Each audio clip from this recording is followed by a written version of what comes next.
Hi friends, आज हम बात करेंगे एक ग्रेट पोएट थॉमस ग्रे के बारे में, एक ट्रांजिशनल पोएट थॉमस ग्रे के बारे में। 1716 1771 ये एक ट्रांजिशनल पोएट और एज ऑफ सेंसिबिलिटी जो एज थी न्यू क्लासिकल एज की, उस टाइम की ये पोएट हैं और इनको रोमांटिक पोएट भी कहा जाता है। तो ये ट्रांजिशनल पोएट थे एज ऑफ सेंसिबिलिटी एज में। ये इस एज ऑफ सेंसिबिलिटी एज के पोएट थे। ट्रांजिशनल का अगर पोएट हम कहें तो ट्रांजिशनल मीन्स होता है कि जैसे उस समय ऑगस्टन एज, पहले रेस्टोरेशन एज हुआ, फिर ऑगस्टन एज, फिर एज ऑफ सेंसिबिलिटी। तो जो चेंजेज हो रहे थे, रिफॉर्मेशन और ऐसा ये सब हुआ, जो चेंजेज आ रहे थे, परिवर्तन हो रहे थे, इसीलिए इस एज को जो पोएट होते थे उनको ट्रांजिशनल पोएट भी कहा जाता था। इनका जो बर्थ है वो 26 दिसंबर 1776 में हुआ था। 26 दिसंबर 1776 कॉर्नहिल, लंदन, इंग्लैंड में हुआ था। He was an English poet, letter writer, classical scholar and professor at Pembroke college, Cambridge. He was an English poet, ये एक English poet, letter writer, letter writing का भी काम करते थे।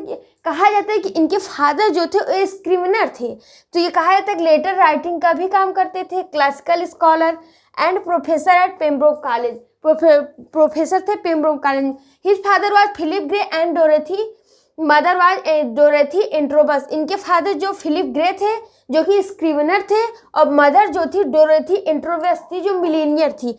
फिलिप ग्रे स्क्रिवेनर कहा जाता है जो एक लेटर लिखते हैं, लेटर राइटिंग वाला काम करते हैं, बड़े बड़े पत्रों को बड़े लोग तक पहुंचाने का काम करते हैं। तो डोरेथी एंट्रोबस से इनकी मदर थी मिलेनर थी। मिलेनर मीन्स ये होता है कि जो चित्रकारी का काम करते हैं, कुछ नई चीज़ें बनाने का काम करते हैं, पेंटिंग का। तो इनकी मदर थी।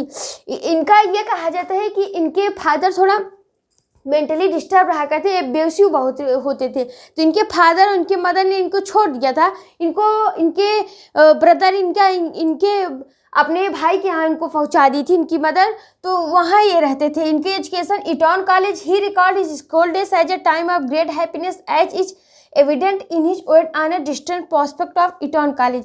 ये इनको सबसे ज़्यादा जो हैप्पीनेस मिली अपने लाइफ टाइम में, वो उनको ये खुद ही बोलते हैं कि इनको स्कूल डेज मिली, स्कूल के दिनों में। ये जो इनको जो हैप्पीनेस मिली थी, इसको इन्होंने डिस्क्राइब भी किया है अपने पोएम में, odd on a distant prospect of Eton college. अब जो इनका ये पोएम है, इसमें इन्होंने डिस्क्राइब भी किया है। Self critical, mistaken for the works of लिया।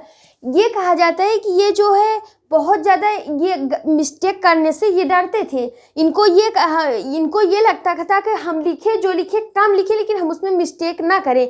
तो ये खुद भी सेल्फ क्रिटिकल थे, अगर खुद के लिए भी क्रिटिक्स हो जाते थे अगर कहीं इनको गलतियाँ मिलती थी। तो इसमें ये भी कहा गया self critical, mistaken for the works of Freya. ये कहीं कोई गलती ना होने की गुंजाइश ये होना देना चाहते थे। He made 3 closest friends at Eton, Horace Walpole, Richard West and Thomas Ashton. उन्होंने अपने लाइफ टाइम में जो उनका कैरियर हुआ, उन्हें 3 उनके फ्रेंड्स हुए। होरेक वालपोल जो उस समय रॉबर्ट वालपोल प्राइम मिनिस्टर थे, उनके ये बेटे थे। रिचर्ड वेस्ट ये, और थॉमस आस्थान जो कि ड्यूक ऑफ आयरलैंड थे, रिचर्ड वेस्ट। तो he is best known for his work and elegy written a country church. सबसे ज़्यादा इनको सबसे ज़्यादा फेमस मिली तो ये इनको जो इनका वर्क है an elegy written in a country churchyard, सबसे ज़्यादा फेमस इनको इसी पोएम में मिली है।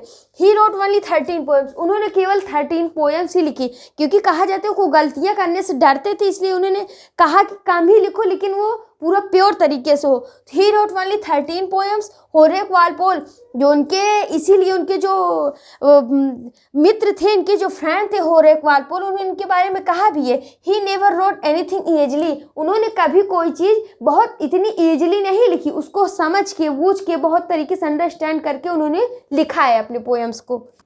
हिज फेमस वर्क्स, इनके फेमस वर्क्स की बात करें, odd on the spring, 1742। Odd on the, अगर हम बात करें ओड की, तो ओड एक पोएम होता है, ये भी एक पोएट्री का एक फॉर्म होता है ओड। इसमें जो है कई सारे लोग समूह में गान करते हैं, डांस करते हैं। ओड जो है, ये ओड वर्ड जो है ग्रीक से लिया गया है। एंशिएंट ग्रीक हिस्ट्री में ये चलता था, जो लिटरेचर होता था, तो ओड वहीं से लिया गया। तो इन्होंने ऐसे ही बहुत सारी पोएम्स लिखी जिसमें इन्होंने ओड भी लिखे हैं।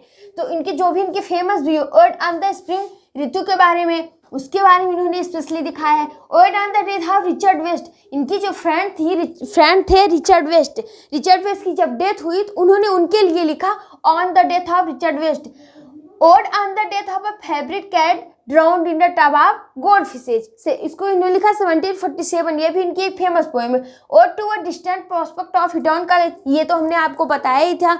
ओड ऑन अ डिस्टेंट, जब ये इटॉन कॉलेज में थे इतने स्कूल डेज के दिनों के बारे में इन्होंने इसमें डिस्क्राइब किया है।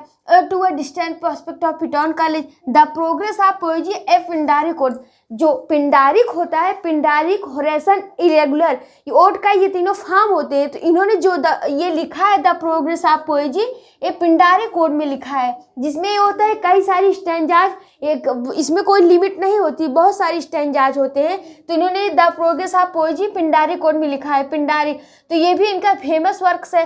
फिर द बार्ड हुआ, the bard a Pindaric ode 1750 से 1757, इसके बीच इन्होंने द बार्ड लिखा, ए पिंडारिक कोड, ये भी इनका एक फेमस पोएम है। द फैटल सिस्टर्स एंड इसको इन्होंने 1760 में लिखा। उसके बाद जो मोस्ट फेमस इनका वर्क है an elegy written in a country churchyard, इसको उन्होंने 1742 में स्टार्ट किया और 1750 तक इसको इन्होंने कंप्लीट किया। फिर 1751 में इसको पब्लिश कराया गया। 32 इसमें अगर हम इसकी बात करें, इसके बारे में पूरा विस्तार से जाने, तो इसमें 32 स्टैंजाज हैं। Inspired by the death of Richard West, ये भी किस पे इंस्पायर है? एक तो इन्होंने लिखा है ये on the death of Richard West, इन्होंने इसको लिखा है जो ये कंट्री चर्चयार्ड है, ये चर्चयार्ड में ये इनका रियल जो टाइटल है, रियल टाइटल है, इसको इन्होंने यहाँ लिखा भी था। ये जो है स्टैंजाज, वो स्टैंजाज वार्ड में इन्होंने जो इनका जो चर्चयार्ड है एक जगह का लंदन में, उसमें वहाँ बैठ के इन्होंने इसको लिखा भी है। 32 स्टैंजाज हैं। Inspired by the death of Richard West, stanzas wrote in a country churchyard, in country churchyard जो उनके स्टैंजाज इन्होंने लिखे हैं वो जो है वहाँ बैठ के लिखे एक चर्चयार्ड में, उसका क्या नाम है? और स्टेज पेजेज, उसका क्या नाम है? स्टेज पोजेज, जहाँ इन्होंने लिखा है उस चर्चयार्ड का। Horace Walpole wrote his its preface, Horace Walpole जो इनके फ्रेंड्स थे उन्होंने इसका प्रीफेस लिखा है। और ये 120 लाइन्स इसमें, इसके अगर इस स्कीम की बात करें, राइम स्कीम की ए बी, और अगर कहा जाए जो थॉमस हार्डी थे, Thomas Hardy used A line from the poem for his novel far from the madding crowd, एक ऐसी लाइनें भी हैं बहुत सारी जिसको थॉमस हार्डी ने अपने किसमें नावल में यूज किया, far from the madding crowd, किसमें से? An elegy return in country churchyard में से। और इनको बात की जाए एक और विशेष चीज़ की, इसमें जो इन्होंने लिखा है वियरी वे, इसमें जो एक कंटेंट है इनको यूज किया है, तो ये जो है ट्रांसफर्ड एपिथेट इन्होंने यूज किया है। वियरी वे ट्रांसफर्ड एपिथेट एक राइम स्कीम होता है। तो वियरी वे मीन्स होता है जो थकावट जब महसूस हो, एग्जेशन महसूस हो, तो ये इन्होंने ट्रांसफर्ड एपिथेट ऐसा राइम स्कीम है जो इन्होंने इसमें यूज भी किया है। और जो लास्ट में इन्होंने एपिटाथ दिया है, the end for poet himself, जो एपिटाथ इन्होंने लास्ट में दिया है वो इनको खुद के लिए भी है, खुद के लिए। फिर इनकी डेथ कब हुई? 13 जुलाई 1771 लंदन में इनकी डेथ हुई। और ये हम जानते हैं थॉमस ग्रे जो है एक ग्रेट पोएट थे, ग्रेट रोमांटिक पोएट थे, ट्रांजिशनल ग्रेट पोएट थे। सैमुअल जॉनसन भी इस टाइम के ग्रेट पोएट हुए। इसमें इनको भी बहुत सारी फेमस मिली। इनको सबसे ज़्यादा फेमस अपने इसी poem an elegy written a country churchyard में मिली। तो आज हमने बहुत सारे कंटेंट्स, बहुत सारी चीज़ें थॉमस ग्रे के बारे में जाना। Meet again, thank you.